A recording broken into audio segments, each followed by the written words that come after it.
used to talk. We usually have morning sessions, and you spend 30 minutes, 1 hour, not kidding, talking. And I'm like, okay, if somebody can do this, I absolutely can do the same thing. So I always saw myself in that picture. So anywhere I found myself, I usually have something to say. So, but professionally, I started in 2013, and I started with a company in Lagos, consulting, and I came in as an entry level basically, but I had the opportunity of working directly with the head of outsourcing. So I was a business support analyst, but I was basically doing everything he was doing. So that was a good positioning for me, yes, because I'm almost like CEO, because I was working closely with him. So 2013 till date, that's about 5 years, yes. But I mean, I've enjoyed grace in my career. So I started out like that, and then the next level I got married and was relocating to Ibadan, back to Ibadan, because my husband was working in Ibadan. And you know, opportunity came up. I was supposed to handle a project in Ibadan, and I've been talking to my MD. I need to move to where my family is basically. So in December I was 4 months pregnant, and I used to do Lagos Ibadan trip like every weekend. So at that time, I just knew that no, this is not going forward, way forward for me. So I was going to resign, but he said, I mean, you are too valuable for us to let you go. So you know what? Go to Ibadan and go and head the project. And then they set up the office. I'm telling you. So they set up massive level of grace. It was, and I don't take that for granted. So I worked myself actually, even though I was pregnant, and then that was it. And so that increased my portfolio as well, because I was it was a regional coordination for 6 states: Oyo, Ekiti, Kwara, Ondo, Oyo, Ogun. Yes, 6 states. So that was like an elevation for me. So I went on maternity leave, and they had to bring somebody to step in to, take care of the office while I was gone. And 2015, where I'm currently working, just in Ibadan, people say there's no HR job in Ibadan. So, but that's how it happened. I interviewed 2015 January, and nothing was happening. And I was like, oh God, I'm tired of this current level. I need to do something more. And July, they called me that it was a massive project for them actually, and they needed professionals to handle the job. So that was why I was considered, and you know, that's here we have today. And sincerely, it's been challenging because it has to do with industry practice in human resources. So apart from consulting background, where you theoretize, research, but here practical. You see the employees every day. You get to know what they are feeling. You get to hear their grievances.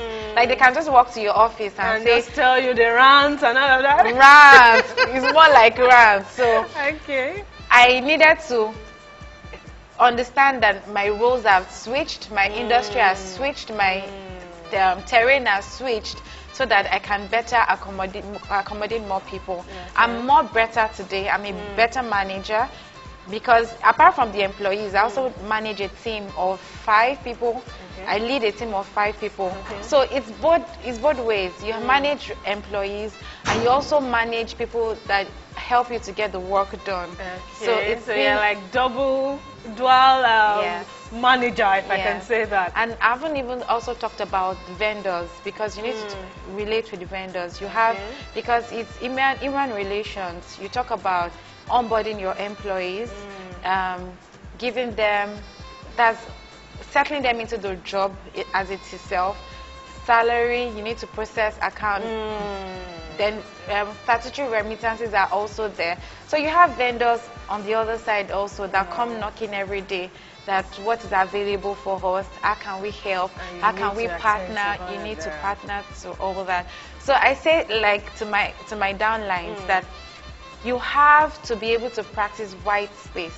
White space is, I have a lot to do in my day, but there are strategic things you must accomplish regardless.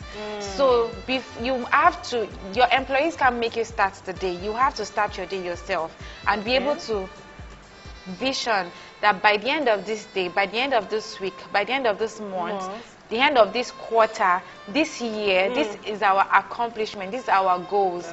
So that every day you have to keep reminding yourself that regardless of my environment, regardless of the challenge, you need to achieve this. So that's what keeps us going every day. Wow, that's a whole lot of work if you ask me. It is. And then they say women are of the weaker sex. No, in fact, I am disagreeing.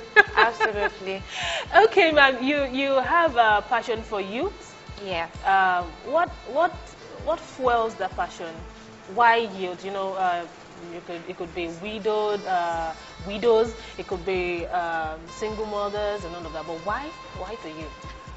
Okay, so I put myself in the shoes of many people. I'm privileged to be where I am today because I had mentors, people that were interested in young people that, you know, tomorrow you could be this. So more like it stemmed from my own experience. I'm grateful for where I am today because people, you know, took their time, invested in me. So it's just natural like for me to give back to the younger generation. So anybody that I come across today, and I don't even go out for the people that already know where they are going. Don't get me wrong. If we come across, we exchange values. But those people that absolutely have no idea, that probably don't have the privilege, in forums like youth programs, I have the opportunity to tell them. I tell them my story so that they can relate with that story and know that wherever I am today, there's absolutely so much for you to achieve. You just need to pay attention to that one thing you can do well and keep at it. Pay attention to that one thing you can do well and keep at it. Yeah. Okay, let's talk a bit about family life. With the nature of your job, I'm sure you leave the house very early in the morning and come back in the evening, like 9 to 6 or even 9 to 7, depending on what you have to face for that day. So how have you been able to juggle family life as well as your career, and none is suffering for the other? Yes, absolutely. As a woman, I need to understand my place and don't try to be somebody else. Okay, so I actually work in a place where we run 24 hours operation. Yeah, so that means that my job is not 9 to 6, it's not 8 to 5. 12 to 12. Anytime. I just make sure that in regular working, I must clock 9 hours, 8 hours of work, 1 hour of break. So I have a good support system around me. I have good support system around me. Thankfully, I grew up in Ibadan, so my family is resident in Ibadan. So when you talk about my mom, my sisters, and all, yes. But apart from that, also my husband is also a good support. He supports what I do. He believes in what I do, so he renders a lot of help in that area as well. And also domestic staff. I mean, you can never run away from them. Yes. Okay. So. With all of this, how do you find time to, you know, relax, to ease off the stress? I know you have two handsome boys. And yes, I do. So how do you create time, and what do you do to relax? That's a good thing, actually, because women, I mean, there was an article that was on social media for a couple of months back, that when you go to a restaurant, you probably don't see a lady seated. Maybe if it's a lady, single lady, that maybe they brought out on a date. But you usually don't see married women in restaurants. And when you do, the husband has a full plate of meat, juice, but the woman will be saying, let's keep our pot of soup. And they are taking, people can be so bad, and they are taking gari. I say in restaurants, you people are better be serious. Okay, so having said that, women must know that they need to pay attention to their health, to themselves. So I am guilty sometimes. I get to work myself a lot. So when I know that my body needs rest, Mm. I take time off work. I take leave. Okay. When the kids go to school, I'm back on the bed And to you sleep. Good sleep. Oh my God. Okay. So basically, sleep is your way of... Sleep, eat healthy, take a lot of fruits, water. I'm not practicing good diet here, but really there's a way when you eat well and you drink well, it makes your skin glow. And then doing the things you love to do as well. Because I love to do my work, I actually don't feel stressed when I'm working. I don't feel stressed. But outside that, we do take family time. We go to the park, swim, like we swim. So we go out swimming. Then just go out to eateries, just sit down, you know, let them serve you and enjoy. And it's something away from the everyday serving, having to serve everybody people and all of that. Yes. Okay, that's a good one. Okay, thank you very much for coming on the show today. But just before I let you go, can you, give a word of advice or encouragement to young women out there that are aspiring to, make something of their lives? Okay. I would say that, God created us equally. Okay. Everybody is here on earth to achieve a purpose. So find out what you're called to do. What am I on earth here for? I mean, we're not here just to waste away time. We're not here to play. We're here to change the world. So what parts do I have to play in that? You need to discover that.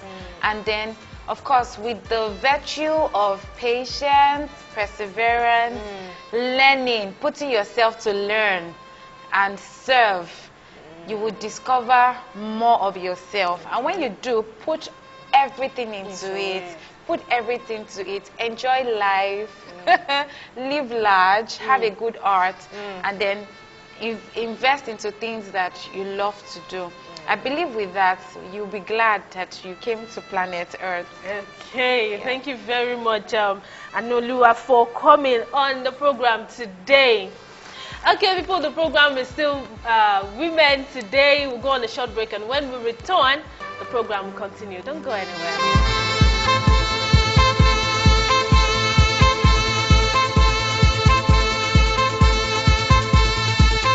Welcome back. That was Anu Oluwa.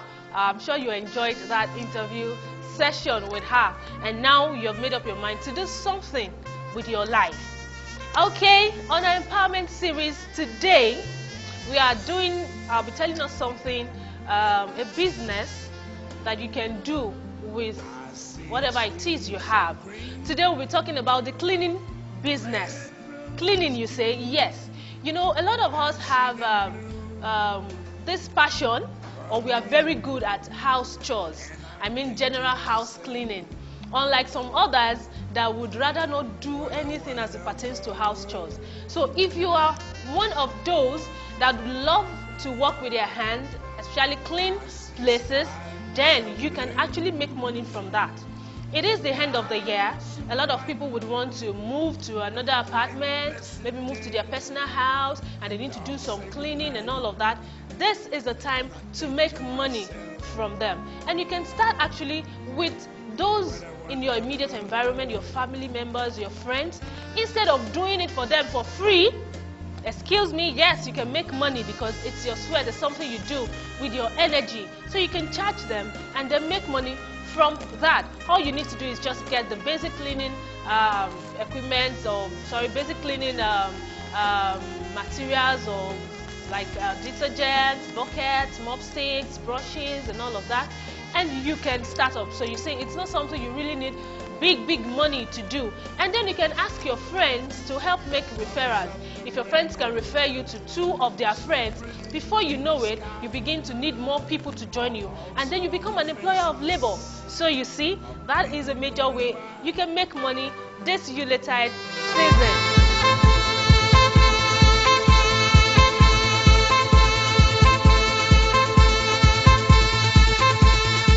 Okay, that was all on the empowerment segment for today. Thank you very much for joining us. That will be all on our package for Women Today, this beautiful Saturday. My name is Tolulope Gaskin, and whatever you do, please make sure you're safe and do take care of yourself. Until I come your way again next week, be good. Bye for now.